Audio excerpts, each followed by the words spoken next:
జామ కూడా repellent action ఉంది. ఈ ఆకులన్నిటిలో కూడా మెడిసినల్ వాల్యూస్ ఉంటాయి అనమాట.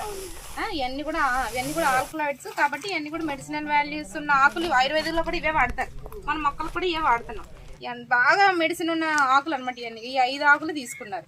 దాంతోపాటు టొబాకో, నేరేడాకు, టొబాకో అంటే మనకి పొగాకు, ఉల్లి ఎంత ఘాటు తెలుసు కదా, ఉల్లి, వెల్లుల్లి, తర్వాత పచ్చిమిర్చి. ఇవి తీసుకునే అన్ని కూడా పవర్ఫుల్ మందులే.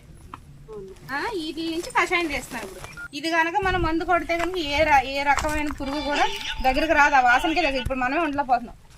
తయారు చేసేటప్పుడు కూడా ముక్కుకి అదే కట్టుకోవాలి, ఎందుకంటే చాలా పవర్ఫుల్ మందు. ఇప్పుడు ఈవెన్ మెడిసిన్స్ లో వీటిలో కూడా వీటిలో ఎక్స్ట్రాక్ట్స్ వాడతారు. రిపెలెంట్ యాక్షన్ అంటే ఏదైతే దాన్ని విసర్జిస్తాయి అనమాట, అంటే వాసన కూడా తట్టుకోలేదు పురుగు, అంత పవర్ఫుల్ గా ఉంటాయి కాబట్టి. చెప్పమ్మా ప్రొసీజర్ చెప్పు.